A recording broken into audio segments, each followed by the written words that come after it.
Das divisões da tabela periódica, uma das mais importantes é a divisão da tabela periódica em subníveis, aqueles mesmos da distribuição eletrônica que a gente já viu. A divisão por subníveis é importante para você entender como é que os átomos vão fazer ligações químicas, para depois você entender o contexto em relação à formação de substâncias. E aí, para você relembrar, está aqui no cantinho o diagrama de Linus Pauling.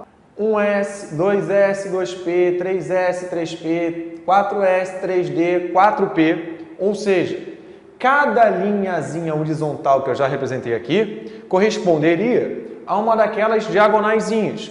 Todo mundo que está na mesma linha horizontal aqui tem a mesma quantidade de energia que a gente viu em relação à ordem crescente de energia. E aí, neste caso, como os elétrons entram nesta ordem, seguindo este diagrama de Linus Pauling, e lembra que para um átomo, o número de elétrons é igual ao número de prótons, como os elementos químicos são organizados em ordem crescente de número atômico na tabela periódica, a gente pode dizer também que eles são colocados como se fosse a distribuição eletrônica. Isso quer dizer que a tabela periódica pode ser lida como o diagrama de Linus Pauling, ou seja, a ordem crescente de entrada dos elétrons em relação à quantidade de energia nos subníveis. Por isso que a gente pode dividir a tabela periódica em subníveis de energia. É só ir fazendo distribuição eletrônica que você vai se deparar numa figura parecida com essa daqui. A gente consegue perceber que todos os elementos que estão no grupo 1 e no grupo 2 da tabela periódica têm a distribuição eletrônica terminada em S, em subnível S.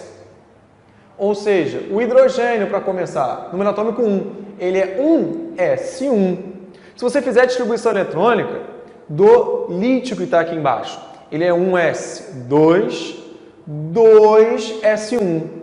Então, neste caso, todo mundo que está no grupo 1 vai acabar terminando a distribuição eletrônica em S1.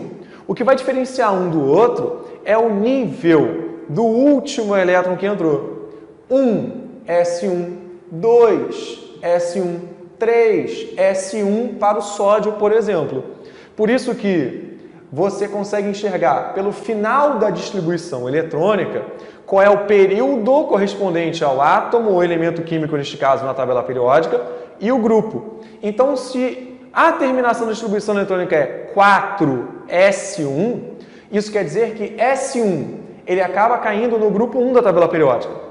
4 quer dizer que ele está no quarto período. Se você olhar aqui, ó, primeiro, segundo, terceiro, quarto período, se você tiver com a tabela periódica, você vai perceber que quem termina a distribuição eletrônica em 4s1 é o potássio. Então, é uma outra maneira de localizar um elemento na tabela periódica, pela distribuição eletrônica. Pelo subnível mais energético, você descobre aonde ele está na tabela periódica. Seguindo a distribuição, então, grupo 1 é S1, bota mais um elétron, você chega no grupo 2, que é o S2. O grupo S são as duas primeiras colunas da tabela periódica. Tem que tomar cuidado que todos os elementos que terminam em S estão aqui, com exceção de um. O único elemento químico que termina em S e não está no grupo 1 nem no grupo 2 é o hélio. Só tem 2 elétrons, então a distribuição eletrônica do hélio é 1s2. Ele é o único gás nobre que tem distribuição eletrônica terminada em S, ou seja, pertence ainda ao bloco S da tabela periódica. O bloco P da tabela periódica, que são os elementos terminados na distribuição eletrônica no subnível P, são os do grupo 13 até o grupo 18.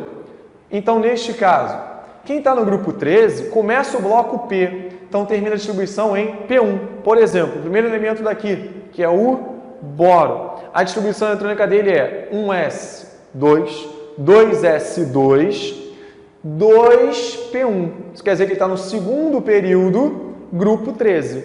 Botando mais um elétron, você chega ao grupo 14.